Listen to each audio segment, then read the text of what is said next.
கொரட்டை வர்றது முக்கியமாக வெயிட் ஏறினா தான் வரும். தொந்திக்கும் கொரட்டைக்கும் 90% கனெக்ஷன் இருக்குது.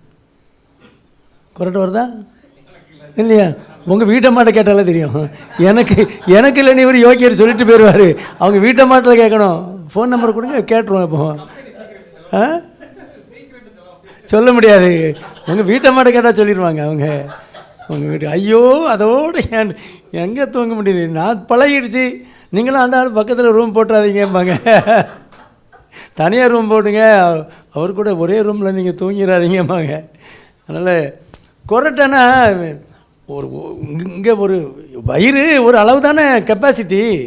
நீங்கள் உங்கள் பாட்டில் போட்டுக்கிட்டே போனீங்கன்னா என்னாகும், ஃபேட்டு அக்கமுலேட் ஆகி ப்ரெஷர் ஏறுதில்ல, உள்ள கொழுப்பு சேர்ந்து இந்த கொளுத்த கடாயை வெட்டும்போது உள்ளெல்லாம் மஞ்சளாக தொங்குதில்ல, அதே மாதிரி நம்ம வயிற்றுக்குள்ளே தான் இருக்குது.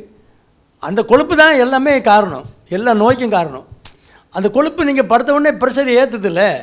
அப்போ இந்த டயஃப்ரம் நம்முடைய உதரவினாத அதை தூக்கி அழுத்தி பிடிக்குதுங்க. அப்போ என்ன பண்ணுவோம், நீங்கள் சாப்பிட்ட உணவு மேலே வரும், எது கழிச்சு வாய் வரைக்கும் வந்துடும். நிறைய பேர் இங்கே வந்துடுதுமா, நீ குறைச்சி சாப்பிடணும், பாய்ப்பையிலே குறைச்சி சாப்பிடணும், தொந்தியை குறைக்கணும். வெயிட்டு குறைச்சா இருக்க வேண்டிய வெயிட் இருந்தால் பரவாயில்ல. அங்கே உட்காந்து அமுக்கிற மாதிரி ஒரு 10 கிலோ ஃபேட்டை உள்ளே வச்சா அது அமுக்கும். அது ரெஸ்பிரேஷன் நல்ல ப்ராப்ளம் ஆகுது, மூச்சு திணறல் அதெல்லாம் வரும். ரெஸ்பிரேஷன் வரும்போது கொர்ன்னு இழுத்துக்கிட்டு இருக்கோம், திடீர்னு பார்த்து அப்படியே குறைஞ்சி டக்குன்னு நின்றுடும். ஸ்லீப் அப்னியா அது பேர். டக்குனு மூச்சு நின்றுடும். என்னாச்சு டபக்குன்னு முழிப்பான். அப்படி அந்த பக்கம் இந்த பக்கம் திறந்துப்பியா. அது மூச்சு நின்ன உடனே கார்பன் டை ஆக்சைடு கூடும். பிளட்டில் கார்பன் டை ஆக்சைடு கூடனோடனே ஹைப்பர்பனியாக வரும். மூச்சு புர்ருன்னு இழுப்பாங்க. பிறகு ரகு போட்டு மிஷினை போட்ட மாதிரி போட்டு இருப்பாங்க. அங்கே திரும்பி படுப்பாங்க. ஏன்னா அந்த ஒரு பிரெயினில் ஒரு இரிட்டேஷன் வருதில்ல, அதனால் திரும்பி படுப்பாங்க. அதனால் இவங்களுக்கு சரியாக தூக்கம் வராது. மறுநாள் காலையில் ஃப்ரெஷ்ஷாக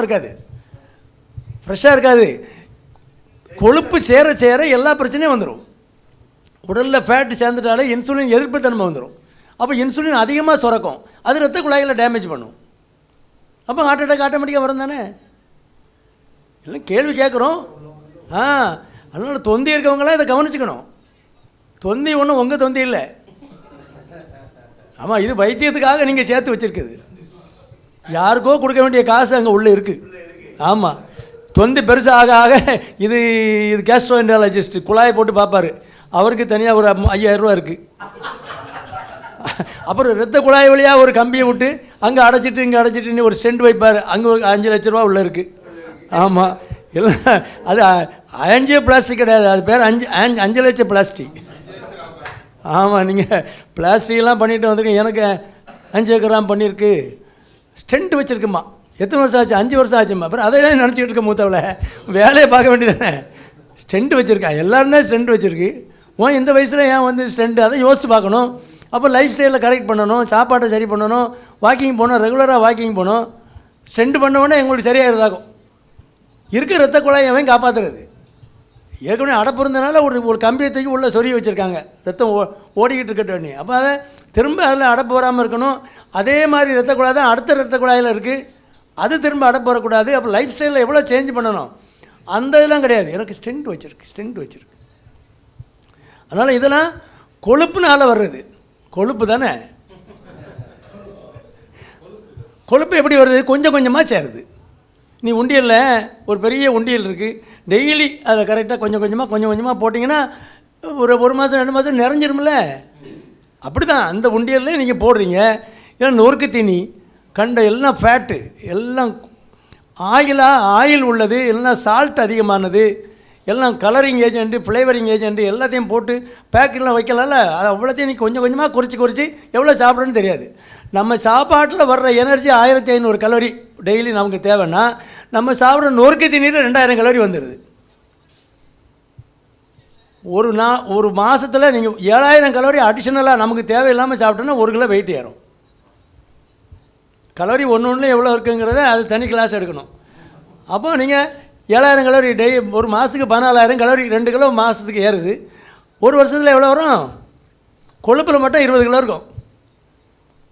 கொளுத்த கிடாக்கே 10 கிலோ தான் இருக்கும். எல்லாம் பானை மாதிரி வயிற்ற வச்சுக்கிட்டு என்னமோ அது பெரிய மெஜஸ்டிக்காக அலையிறது, அப்புறம் மாட்டிக்கிட்டு முடிக்கிறது. எதுக்கு நமக்கு? எதுக்கு? தொந்தைக்கு தான் காரணம். இந்த இது காரணம். ஆனால் தொந்தையினால் வர்ற பிரச்சனை நிறையா இருக்கனால அது ஹார்ட் ப்ராப்ளத்துக்கு வழிவகுக்கும். அந்த மூச்சு அப்படி நின்றுட்டு வர்றது, அந்த ஸ்லீப் அப்னியா, அதெல்லாம் கரெக்ட் பண்ணுறதுக்கு மருந்து இருக்குது. மருந்து விட அந்த ஸ்லீப் பேட்டர்ன்லாம் கண்டுபிடிச்சி அதை கரெக்ட் பண்ணுறதுக்கு மிஷின் மாட்டணும். அப்போ அந்த அப்னியா போகாது. அது மூச்சு குறைஞ்சி டக்குன்னு நிற்க விடாமல் அது பார்த்துக்கலாம். அந்த மிஷின் ஸ்டார்ட் பண்ணி விட்ரும். இது வேணுமா? மூச்சு விட்றதுக்குமா மிஷினு? எனக்கு வெளிக்கு போகிறதுக்கு 2 மாத்திரை தாங்கம்மா, ஒன்றுக்கு சரியாக போகல அதுக்கு 2 மாத்திரை தாங்க. ஏன்னா இதெல்லாம் நார்மலாக நடக்கிற கதை. இதுக்கு காசு கொடுத்தா கட்டுப்படியாகுமா? வெறும் மூச்சு விடுறதுக்கு காசு, அதெல்லாம் தேவையில்லாதது. ஒழுங்காக நம்ம உடலை வச்சுக்கிட்டா எல்லாருமே நம்ம அப்பா அம்மா என்ன சாப்பிட்டாங்களோ அந்த உணவை சாப்பிட்டா போதும். அவங்க என்ன மாதிரி அவங்க உழைச்சாங்க, மம்பட்டி பிடிச்சிட்டு வேலை பார்த்தாங்க, அது நமக்கு தேவையில்லை. 1 மணி நேரம் நடந்துருங்க, அரை மணி நேரம் நடங்க, அந்த நேரத்துக்கு படுங்க கரெக்டாக. இவ்வளோ இருந்தாலே போதும், தொந்தி வராது. வந்தாலும் பார்த்துக்கலாம். ஃபிசிக்கல் ஆக்டிவாக இருந்தால் தொந்தி இருந்தாலும் ஒன்றும் செய்யாது. தின்னுட்டு சும்மா உட்காந்துருக்கவங்க தொந்தி சின்னதாக இருந்தால் கூட பிரச்சனை வரும். அதனால் இப்போ குற்றாலத்தில் எல்லா வேலையும் முடிஞ்சு பழைய குற்றாலம்லாம் திறக்க போகிறாங்க. இல்லை, அதில் நிறைய வசதிகள்லாம் பண்ணியிருக்காங்க.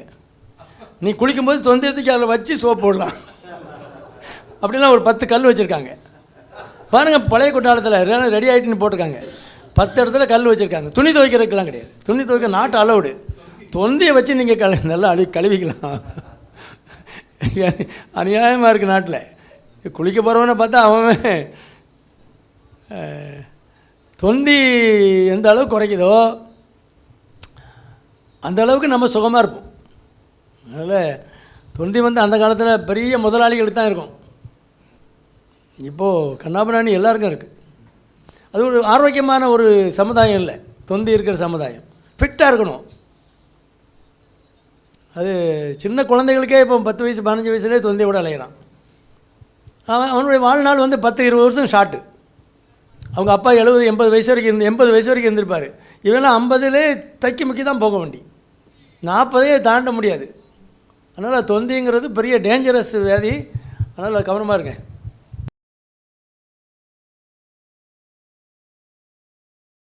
ஆனால் அந்த கல் வைக்காத கடையை பார்த்து வாங்குங்க. அதாவது காயிலே வாங்கி அவங்களே சிலர் வைக்கோலுக்குள்ளே வச்சு பழுக்க பழங்கள் எடுத்து கொடுக்குறாங்க. அந்த மாதிரி கடைகள் கிடைக்கும். சிலர் மனசாட்சியோட மாம்பழம் வியாபாரம் பண்ணுறாங்க. அவங்ககிட்ட வாங்கி சாப்பிட்டிங்கன்னா தான் வயிற்றுக்கு ஒத்துக்கும். மற்றபடி சீசனில் எல்லோரும் மாம்பழம் சாப்பிடணும். அந்தந்த சீசனில் அவனுக்கு இந்தந்த பழங்கள் தேவைங்கிறனால தான் ஆண்டவனால் படைக்கப்பட்டதான் அந்த சீசன் பழங்கள்லாம். அதனால் சீசனல் ஃப்ரூட்ஸ் கண்டிப்பாக வேணும். அதில் தான் விட்டமின்ஸ் ரிச்சாக இருக்குது. விட்டமின்ஸ் நிறையா இருக்குது. அதனால் மாம்பழ சீசன் சாப்பிட்லாம். நீங்கள் சுகர் இல்லாதவங்க எவ்வளோ வேணாலும் சாப்பிடுங்க, ஒன்றும் தப்பே கிடையாது. சுகர் இருக்கவங்களும் சாப்பிடணும், குறைவாக சாப்பிடணும். ஒரு 2 கீற்று எடுத்துங்க. பெரிய கீத்தில் 2 எடுத்து அதை ஒரு 10-20 துண்டாக வெட்டிக்கிங்க.